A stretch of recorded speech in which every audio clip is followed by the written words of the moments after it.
Hello everyone, or Nyajong, which means hello in Hmong. Thanks for joining us today to learn about the Hmong story. My name is Lao Yang, Inspiration National Secretary, and I am Hmong American.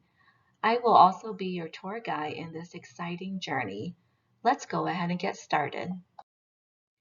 Usually when I tell people that I am Hmong, the first question I hear is, who are Hmong? Well, I can certainly help you with that today. The Hmong people are a small ethnic group who originated from southern China and were known as industrious farmers cultivating rice. Even though the Hmong lived in China, we do not speak the language nor consider ourselves Chinese. There are a total of 18 Hmong clans, and their last name determines which clan they belong to. During the rebellion in 1795, the Hmong people migrated to Southeast Asia to escape the war, hoping for a better life. Many Hmong migrated to Laos, Thailand, and Vietnam.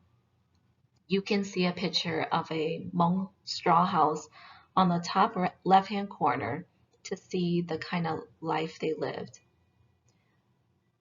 Due to the genocide of Hmong scholars in China, they lost their written native language and had no written communication method. So how did the Hmong keep their story alive during those difficult times?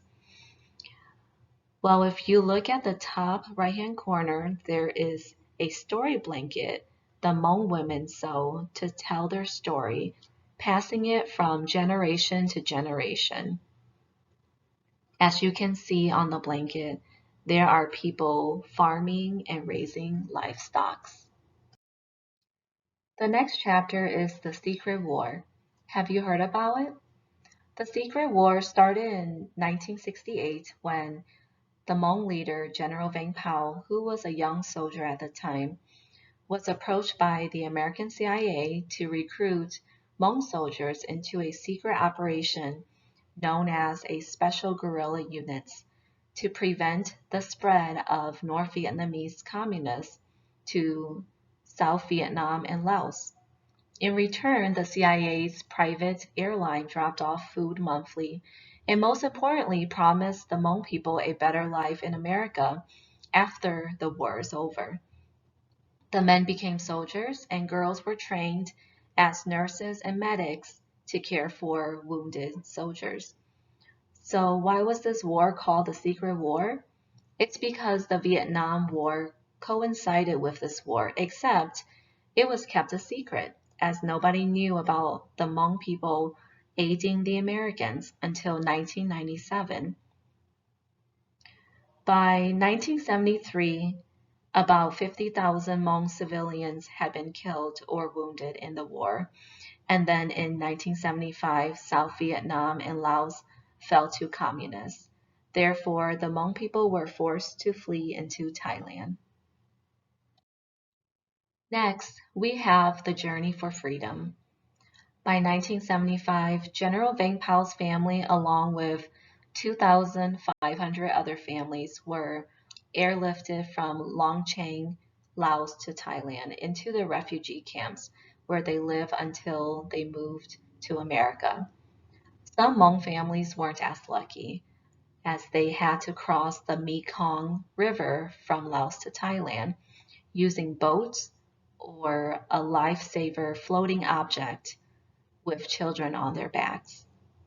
Finally, in November of 1975, the first Hmong family settled in Minnesota, embracing freedom. And then the first wave of families followed, which were mostly soldiers and workers involved in the war. The Secret War was officially acknowledged by the United States 22 years later on May 15, 1997, and a memorial to honor Americans and Hmong contributions to U.S. was established by the Lao Veterans of America. Moving forward, do you know where the Hmong people are today? I have listed the top 5 states with the most Hmong population according to the 2010 US Census and the top 7 countries with the highest numbers.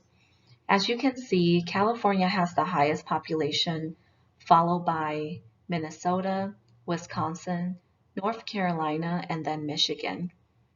In regards to the national census, there appears to be a large population of Hmong people still living in Asia, specifically China, Vietnam, Laos, and Thailand. I was surprised myself to see the population living in the United States was only 327,000. Let's talk about some famous Hmong individuals. Do you recognize these 3 faces? For those of you who watched the 2020 Tokyo Olympic Games, you already know our USA's gold gymnastic medalist, Sunisa Lee from St. Paul, Minnesota. Sunisa is also on Dancing with the Stars and has recently appeared on The Ellen's Show. However, the first famous Hmong person to appear on an American kids show was Brenda Song, who played the character London Tipton on The Sweet Life on Deck. Brenda's father is Hmong and her mother is Thai. Lastly, we got one of our newest Hmong American actor, Dua Moore, also from St. Paul, Minnesota, who played a gangster in Clint Eastwood's movie called Gran Torino. And Dua also played Poe in the newest Mulan 2020 movie. To conclude our Hmong journey, I would like to wish you all a Happy New Year next month.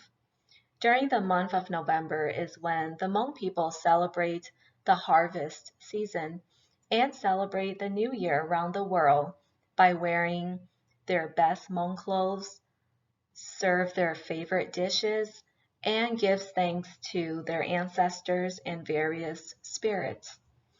I encourage you all to go out there to learn more about Hmong or any other ethnicity group you are not familiar with. On that note, I would like to read a quote by Gandhi.